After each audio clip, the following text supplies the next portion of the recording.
Hello everyone, welcome to IAS Origin. This is Anubhav Dipani, faculty at IAS Origin. सरकार इस देश में social development का काम हर बार जोर शोर से करती है, लेकिन क्या सरकार अकेले इस काम को कर सकती है?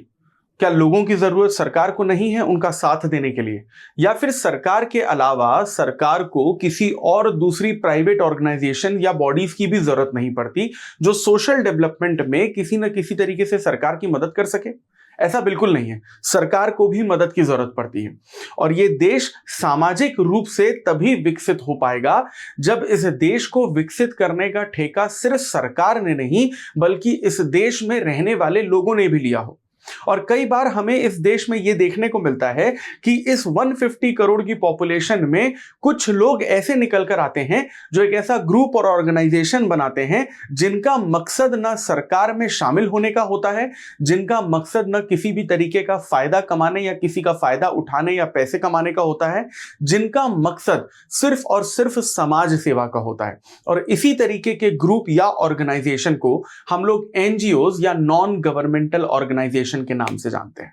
ऑफिशियल डेफिनेशन अगर इस एनजीओ की देखें तो इसका मतलब यह होता है कि एक ऐसा ऑर्गेनाइजेशन जो ना कि सरकार का हिस्सा है ना कि किसी प्रॉफिटेबल बिजनेस के अंडर आता है, और इनका कोई एक इंटेंशन होता है जो अलग अलग फील्ड से जुड़ा हुआ होता है। जैसे कोई एक एनजीओ है जो सिर्फ एनवायरनमेंट के लिए काम करता है, जो बच्चों की शिक्षा के लिए काम करता है।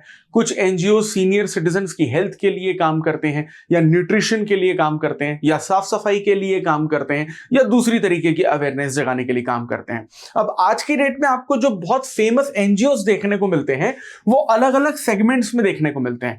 जैसे कि कुछ एनजीओज अगर अपनी ऑर्गेनाइजेशन को सोसाइटी रजिस्ट्रेशन एक्ट 1860 के तहत रजिस्टर करवाते हैं तो उसे हम लोग सोसाइटीज के नाम से जानते हैं। या फिर इंडियन ट्रस्ट एक्ट 1882 में अगर कोई अपने आप को रजिस्टर कराता है तो वो ट्रस्ट के नाम से जाना जाता है। और वहीं कंपनीज एक्ट 2013 के सेक्शन 8 के अंडर आने वाले जो एनजीओज हैं वो चैरिटेबल कंपनीज कहलाती हैं।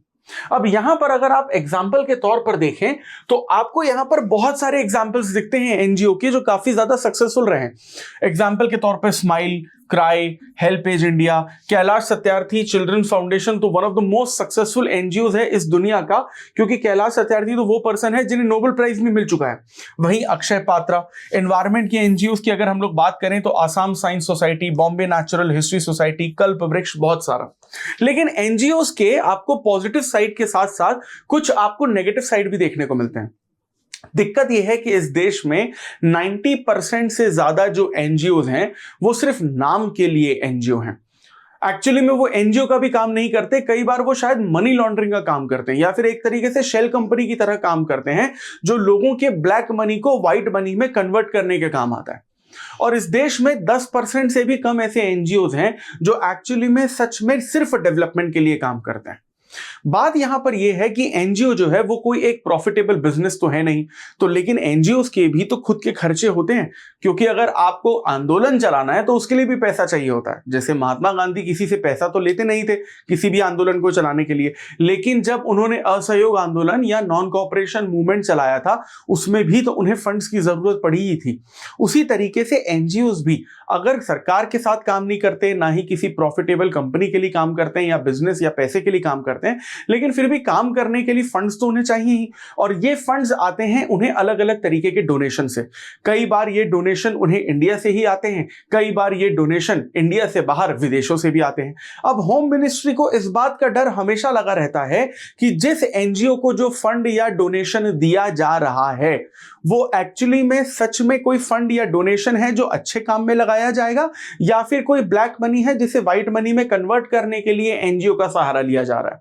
और उसके इस चीज को चेक करने के लिए होम मिनिस्ट्री ने या सेंट्रल गवर्नमेंट ने 2010 में एक कानून भी बनाया था जिसे फॉरेन कंट्रीब्यूशन रेगुलेशन एक्ट यानी कि FCRA 2010 के नाम से जानते हैं। सो IAS Origin is coming up with the new UPSC GS batch जिसमें आपको लाइव क्लासेस, रिकॉर्डेड लेक्चर, आपको बहुत सारा एक्सेस में मिलेगा, हार्ड कॉपी मटेरियल जो आपके घर तक आपको पहुंचाया जाएगा, डाउट रिजोल्यूशन क्लासेस और टॉपर सेशंस और आंसर राइटिंग जैसे बहुत सारे फीचर्स हैं। सभी फीचर्स को डिटेल में जानने के लिए डिस्क्रिप्शन में जो लिंक दिया गया है उसे क्लिक करिए और IAS Origin के ऑफिशियल नंबर पर कॉन्टैक्ट करिए।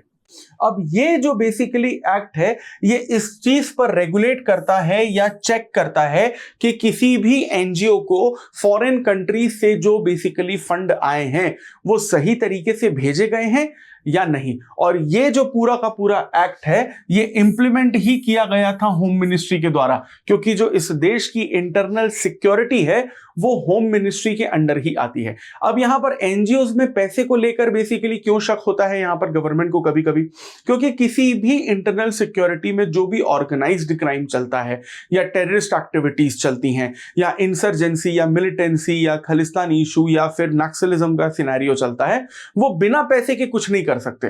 देखिए, अगर आप कोई भी लीगल काम कर रहे हो या कोई भी इलीगल काम कर रहे हो, इकोनॉमी तो आपको उसमें चाहिए ही चाहिए, because without capital you can not build anything. फिर चाहे अगर आप एक कंपनी खड़ी कर रहे हो या फिर एक टेररिस्ट ऑर्गेनाइजेशन खड़ी कर रहे हो, कैपिटल, फंड, मनी, पैसा, ये किसी भी एक ऑर्गेनाइजेशन की बैकबोन होती है, रीढ़ की हड्डी होती है। और होम मिनिस्ट्री को यह बात बहुत अच्छे से पता है कि अगर इंटरनल सिक्योरिटी को पूरी तरीके से आपको इंप्लीमेंट करना है तो फाइनेंसेस के जो उनके चैनल्स हैं या रास्ते हैं, अगर आप उनको रोक देते हो तो इंटरनल सिक्योरिटी के थ्रेट के आधे से ज्यादा प्रॉब्लम्स वहीं पर सॉल्व हो जाएंगे। और होम मिनिस्ट्री हमेशा इसी चीज को ध्यान में रखती है कि ऐसे कौन कौन से रास्ते हैं जहां से ब्लैक मनी को व्हाइट मनी में कन्वर्ट करके मनी लॉन्ड्रिंग की तरह यूज किया जाता है, और एनजीओ उसमें से एक बहुत ज्यादा फेमस, पॉपुलर और इजी रास्ता है। इसीलिए इस तरीके के कानून भी हमें देखने को मिलते हैं। खैर, लेकिन इसके अलावा जो 10% एनजीओ हैं इंडिया में, वो सच में बेहतरीन किस्म का काम करते हैं। और हर सिक्के के जैसे दो पहलू होते हैं, तो एनजीओ को भी हमको नेगेटिव और पॉजिटिव साइड तो देखने ही पड़ते हैं। अब चलते हैं हम लोग एनजीओ के पॉजिटिव साइड में, जहां पर एनजीओ लिटरली सोशल डेवलपमेंट का काम करते हैं। जो अंडर प्रिविलेज या बैकवर्ड लोग हैं उनके एम्पावरमेंट का काम करते हैं। लेकिन वो जो एनजीओ सच में अच्छा काम करना चाहते हैं, उनके सामने भी कई तरीके के हमें चैलेंजेस कई बार देखने को मिलते हैं।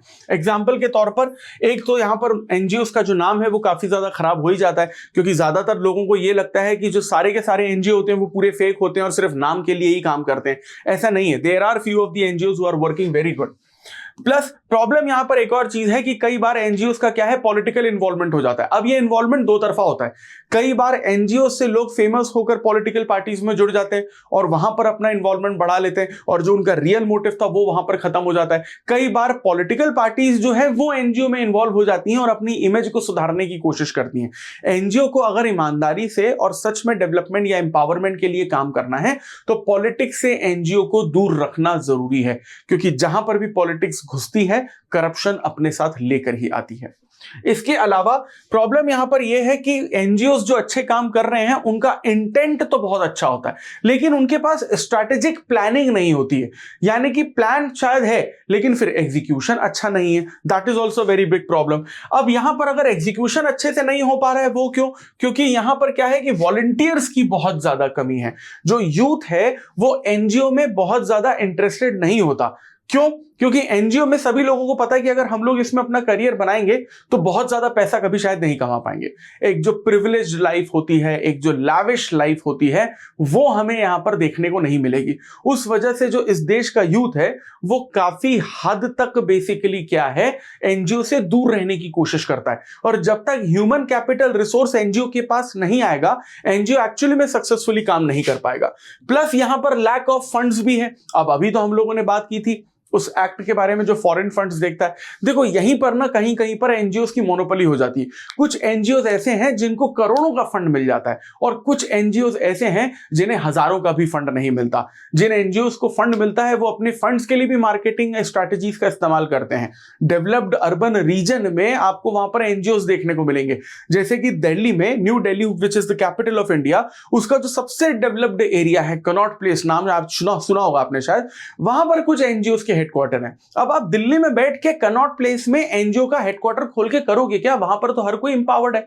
आपको जाना चाहिए झारखंड में, बिहार में, छत्तीसगढ़ में, मध्य प्रदेश के रिमोट मोबाइल एरियाज में, जहां पर सच में एनजीओ की जरूरत है। लेकिन वहां पर आप अपना हेडक्वार्टर खोलोगे नहीं, क्योंकि वहां पर आपको फंड नहीं मिलेगा। तो लेकिन यहां पर आप देखिए कि यहां पर दो तरफा सिचुएशन हमें देखने को मिलती है कि कुछ एनजीओ ऐसे हैं जो करोड़ों के फंड्स में खेलते हैं, और वहीं पर होम मिनिस्ट्री का शक जाता है। और कुछ एनजीओ ऐसे हैं जिनका इंटेंशन बहुत अच्छा है लेकिन लोग वहां पर सच में फंड देते नहीं हैं। तो ये दो तरफा सिचुएशन हमें एनजीओज में देखने को मिलती है। इसी तरीके के टॉपिक्स को अगर आपको डिटेल में और आसान भाषा में समझना है जो आपकी यूपीएससी सिविल सर्विसेज एग्जामिनेशन की प्रिपरेशन को और आसान बना सकता है, so for that please like, share and subscribe IAS Origin. I'll see you in the next video. Thank you very much.